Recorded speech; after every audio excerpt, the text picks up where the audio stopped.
Hello viewers, আসসালামু আলাইকুম। আপনাদের সবাইকে স্বাগতম রাফি এগ্রো চ্যানেলে। আজকে আপনাদের দেখাবো কিভাবে অল্প জায়গায় লাখ টাকা ইনকাম করা যায়। ইচ্ছা শক্তি থাকলে অল্প জায়গায় অনেক কিছু করা সম্ভব। আমি কিভাবে অল্প জায়গায় হাঁস মুরগি পালন করি এটা আপনাদের আজকে দেখাবো।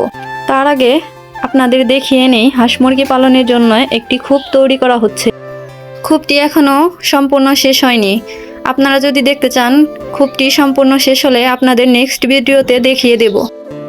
হাঁস পালনের জন্য সকাল সকাল প্রথমে কাজ হচ্ছে পানির পাত্রটি পরিষ্কার করে ধুয়ে টিউবওয়েল থেকে স্বচ্ছ পানি নেওয়া।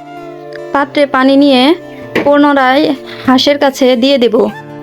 আপনারা অনেকে আছেন যে পাত্রটা ভালোভাবে ধৌত না করেই হাঁসের কাছে দিয়ে দেয়। পরিষ্কার করে ধৌত করে না দেওয়ার কারণে অনেকের হাঁস মারা যায়।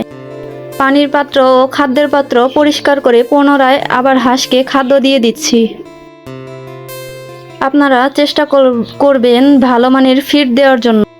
আলহামদুলিল্লাহ, আমাদের বাচ্চাগুলো এখনও সুস্থ ও সবল আছে ভালো ফিড ও পরিষ্কার পানি দেওয়ার জন্য। হাঁসগুলো যে জায়গায় রাখবেন ওই জায়গাটা যেন পরিষ্কার পরিচ্ছন্ন ও ভেজা না থাকে।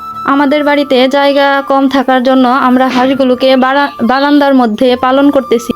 আমার মতো আপনারাও এভাবে বারান্দা বা বাড়ির একটু জায়গা থাকলে হাঁস মুরগি পালন করতে পারেন। মাসে লাখ টাকা ইনকাম করতে না পারলেও হাত খরচের টাকা ইনকাম করতে পারবেন। আমার এখানে 21টি হাঁসের বাচ্চা আছে। এগুলো যদি সুস্থ সবল থাকে 3-4 মাস পর এগুলো 1000 টাকা করে সেল হবে। তাহলে 2-3 মাসে 21,000 টাকা মুনাফা আসবে। বেকার বসে না থেকে আপনারাও চেষ্টা করতে পারেন। এটা আমাদের নতুন চ্যানেলের আপডেট পেতে আপনারা সবাই আমার চ্যানেলটিকে সাবস্ক্রাইব করুন। ধন্যবাদ। আসসালামু আলাইকুম। সবাই আমার চ্যানেলের সঙ্গে থাকবেন।